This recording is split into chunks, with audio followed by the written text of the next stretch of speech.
It's pretty hard to believe that it's been over 7 months since the release of my last podcast episode. And many of you have been messaging me saying, Travis, what's up?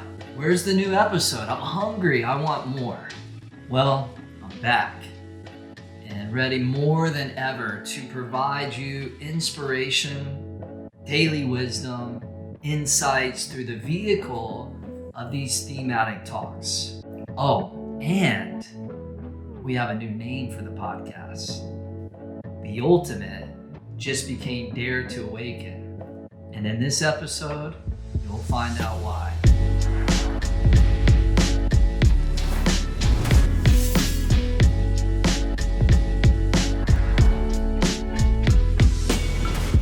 Welcome to episode number 1 of the Dare to Awaken podcast. Wow, that has a pretty cool ring to it. Dare to Awaken. And it's the first episode. How exciting is that? It's an honor to have you here, and it's an honor to have you listening or watching as we kick off a brand spanking new podcast. Now, the last episode that I did was over 7 months ago. And since then, a lot has happened. Just on a personal level, I moved back in the beginning of September. And as you know, moving is a huge ordeal. Even though I didn't move to a new city, I'm still in Los Angeles. It takes time. It takes time to get settled. It takes time to find your bearings.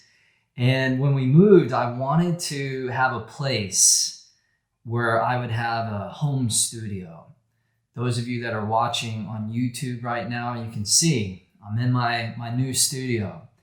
So it also took us a few months to get all the equipment and all the gear. So we've upgraded our equipment so it looks better and hopefully sounds better as well. So I'm excited to be in this new studio, and you can see back behind me where that blue light is, that's our practice space. So every morning, hopping on that yoga mat, moving through a yoga practice, moving through meditation, just day in and day out. Last fall, we also released Inner Dimension Academy, which is the sister of Inner Dimension TV. For those of you unfamiliar, Inner Dimension TV is my monthly streaming platform. Inner Dimension Academy is something that we launch where we will be releasing online training. So last fall, we also released part 1 of our online holistic yoga flow teacher training. And then we just filmed a brand new spanking program. By the time this podcast comes out, very, very, very soon, I will be announcing what that new program is. But I am really excited about it because I know within the depths of my soul that it is going to help a lot of people. Oh, and we also celebrated Willa, our daughter's 1-year birthday, which is pretty wild. She's now walking and running all over the place.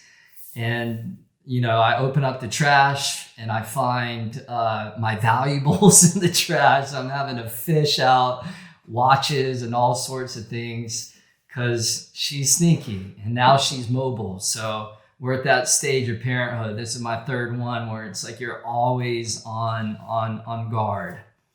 So there's a lot of things that have been in the works, and here we are. During all that busyness of the last several months, in the back of my head, I've been thinking, I can't wait to get back to the podcast. I can't wait. Plus, I've been receiving messages from many of you on social media and YouTube comments saying, Travis, I really, really enjoy your podcast. When are you going to start back up again? So here we are, episode number 1. So let's talk a little bit about the new name for the podcast. Previously, we were Be Ultimate. Now we are Dare to Awaken. Last year, 2020, was a very, very challenging year for probably all of us to some degree. We experienced COVID-19. We also experienced a election year in the United States that was unprecedented and led to inevitably a pretty tumultuous transition of power. And we also exposed issues in our country of the United States, and this also exists around many places around the world. I know we have a global audience, but the issues of systemic racism.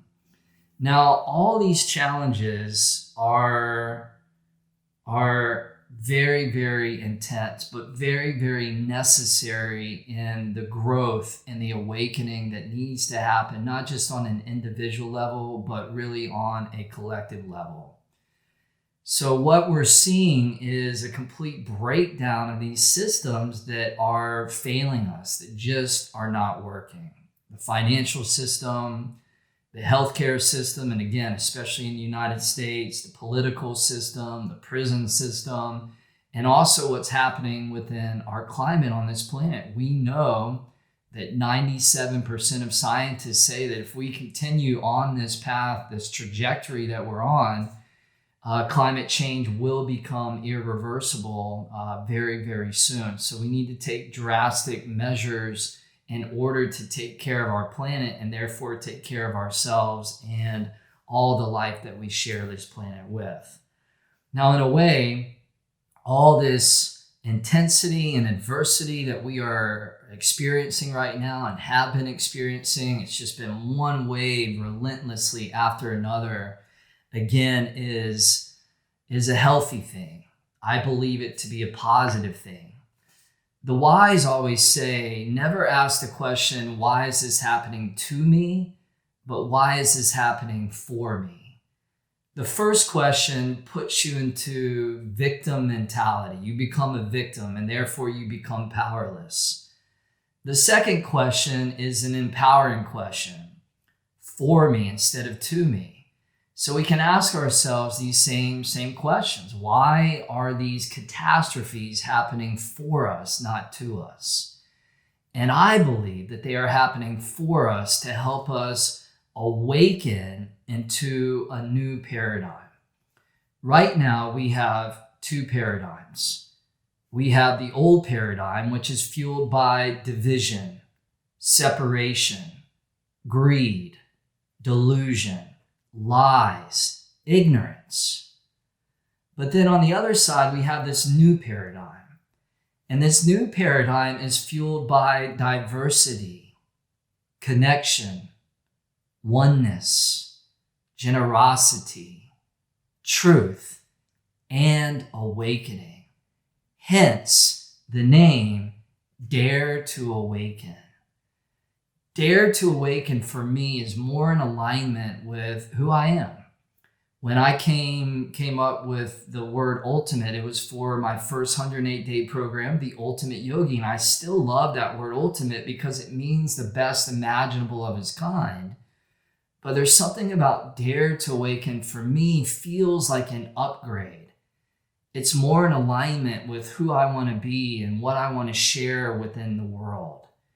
To challenge people to step into their courage to awaken above and beyond their old programs and their unconscious patterns. Now, despite what you might hear in the news, there are still staggering acts of compassion and love happening every moment right now across the world. More people than ever are practicing yoga. The yoga community has exploded since I started almost 18 years ago. The meditation and mindfulness community has also exploded. I think about a few months ago, I was watching an NFL football game. It was a playoff game, prime time.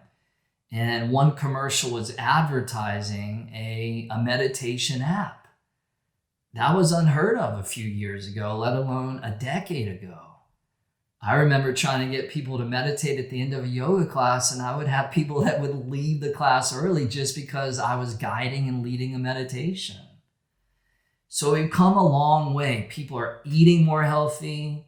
There's documentaries and docuseries that are coming out on streaming services that are educating us, that are helping to awaken us to these issues that we face.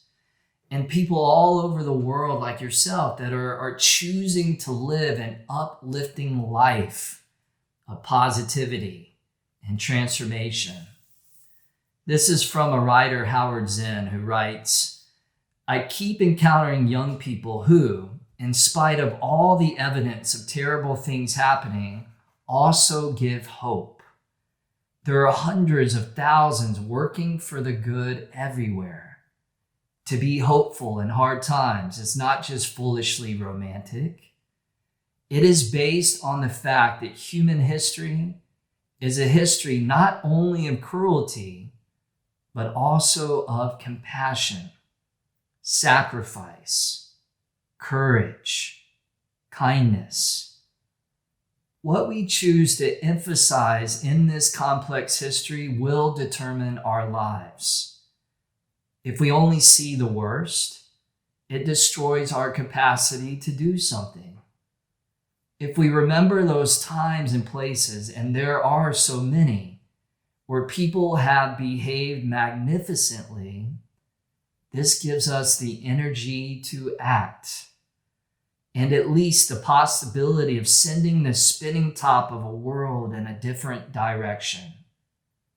The future is an infinite succession of presents. And to live now as we think human beings should live, in defiance of all that is bad around us, is itself a marvelous victory."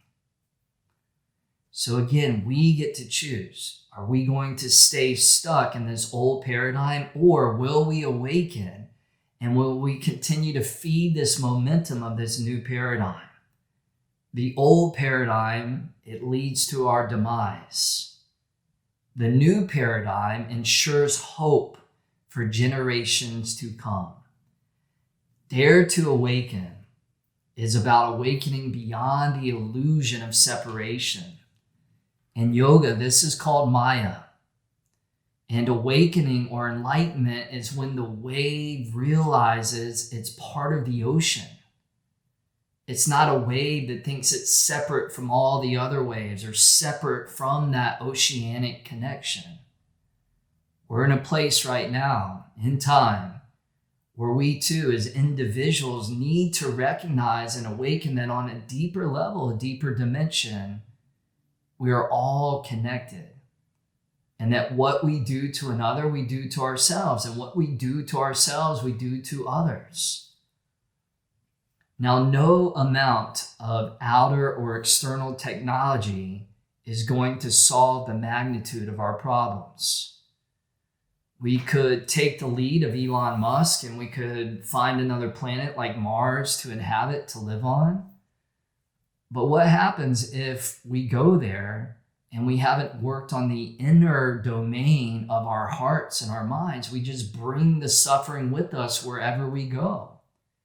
It's like a person who's depressed and repressed and emotionally imbalanced. They can move from Los Angeles to New York or to wherever, and they're still bringing that baggage with them. So as good as outer technology is, we also have to meet that or even exceed that with these practices that help us to work on the inner technology that all the ancient wisdom traditions teach, and really what I've dedicated my life to sharing with you and will continue to do, whether that's through a yoga practice, a meditation practice, or a podcast episode. That's my purpose. My purpose is to provide these vehicles to help people realize and awaken their fullest, greatest potential. But we all have to awaken beyond the unconscious patterns that pollute our minds, that contaminate our hearts. The time to awaken as a global species is now. Now is the time to choose courage over fear. Now is the time to choose love over hate. Now is the time to choose generosity over greed, connection over division, light over darkness. The Buddha said these words to his followers, to his monks, and to his nuns. He said, "Others will be cruel. We will not be cruel. Thus we will incline our hearts. Others will kill or harm living beings. We will not harm living beings. Thus we will incline our hearts. Others will be greedy. We will be generous. Thus we will incline our hearts. Others will speak falsely or maliciously. We will speak truthfully and kindly. Thus we will incline our hearts. Others will be envious. We will not be envious. Thus we will incline our hearts. Others will be arrogant. We will be humble. Thus we will incline our hearts. Others will be unmindful. We will establish a mindful presence. Thus we will incline our hearts. Others will lack wisdom and kindness. We will cultivate wisdom and kindness. Thus we will incline our hearts. So we have a choice. Do we choose to evolve, or do we choose to perish? Do we choose to live in the wise words of the Buddha, to choose kindness, to choose compassion, to choose humility, to choose truth? And the more that we choose it, and the more that we cultivate it, the more that we awaken it. And by awakening it within ourselves, by developing and awakening that internal technology, it begins to spill out into the world around us, into our relationships, and how we think, how we speak, and how we act. I'm hopeful that together we will feed this new paradigm. And I'm hopeful that we will continue to flourish. But it's going to take training, and it's going to take courage, and it's going to take a good, honest, truthful look at our blind spots and our old programs. Now, recently I was watching a documentary called Long Way Up that had the actor Ewan McGregor in it, famous for his role in Trainspotting and Star Wars and Moulin Rouge. And the premise of the story is him and his buddy Charlie. They take a ride from the tip of South America all the way up to Los Angeles on electric Harley-Davidson motorcycles. And Ewan McGregor in this documentary tells a story about the time that him and same guy Charlie went all the way across Europe and Asia on a trip called Long Way Round. And they were out in the middle of nowhere in Malaysia. And they were struggling. They were moving through mud. They were moving at such a slow pace, and they were falling over due to the horrific conditions. And after some days of this, they came to a fork in the road. And one branch would take them up towards Russia, and they could get around all these horrific conditions and make their life much easier. The other road would continue, and it would be more of the same, just slow going and misery. After much soul searching, they decided to stay on the same road, the same path, and not take the easy one. And after a couple of days of persevering through adverse conditions, they came upon an orphanage. And they visited the orphanage, and inside were kids aged 2 all the way up to 18 that had been abandoned. And one girl in particular stood out to them because she was the youngest. She was barely 2 years old, and she had just been found. And she was in this environment that was completely alien to her. And as you can imagine, she had a constant look of terror on her face. The poor thing was like a wounded animal that had just been crushed within her spirit.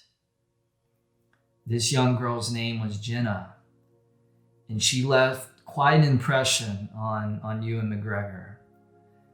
After they completed their trip and he got home, he was haunted by thinking about her and how tragic it was of her circumstances. So he decided to take action, and he decided to adopt this young girl. And it took a while. It took nearly 2 years, but eventually, after all the paperwork and the interviews and the whole process was completed, he was able to bring her back to the United States and raise her as his child. And in the documentary we saw a long way up, they got to see each other. She flew and met him in Costa Rica, and it just brought tears to my eyes, because it also brought tears to his eyes as he told the story. And he said, had they would have taken the easy way out, he never would have met this beautiful, beautiful young girl. He would never have her in his life. And as he says this, he's bawling with tears rolling down his cheeks. So very often the easy road is not the best road. We don't know what's coming down the road by persevering through these adverse conditions that we're going through right now. Again, why is this happening for us? Not to us, but why is this happening for us? There is a strong possibility that there is something waiting for us if we can just make it through. And if we can make it through with grace and with nobility. Tolstoy said, everyone thinks of changing the world, but no one thinks of changing himself. Many of us want to change the world. We don't like what we see going on around us.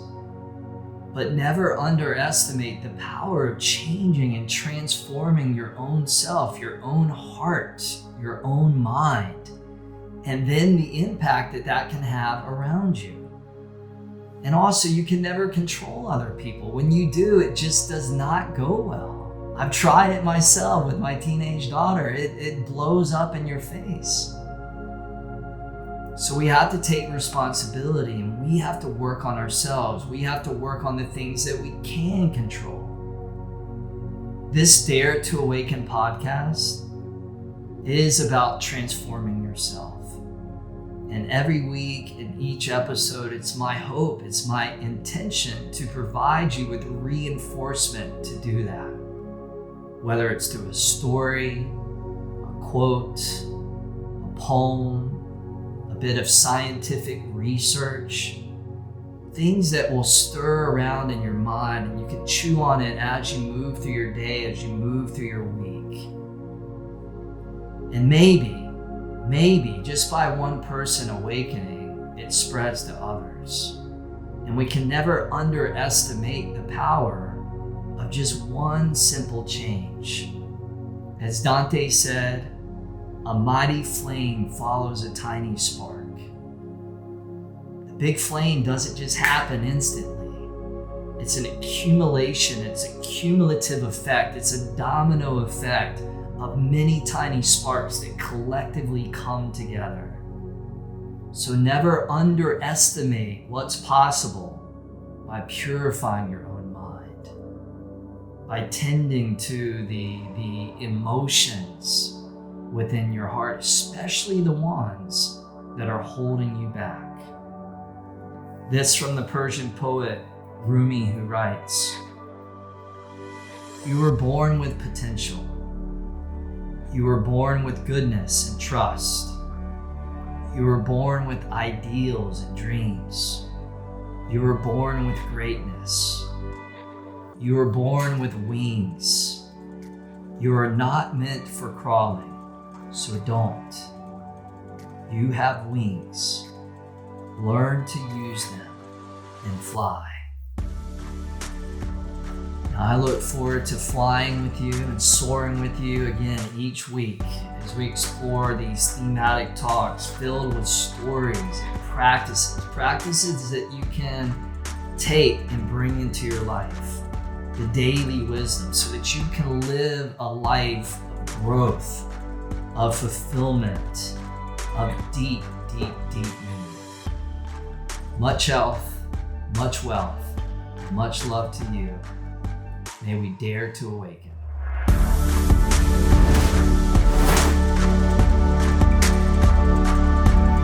All right, thank you so much for tuning in. I hope that you enjoyed the podcast. Remember to hit that subscribe button down below. Also, drop me a comment and let me know your thoughts and where you're watching from. And I look forward to seeing you very, very soon.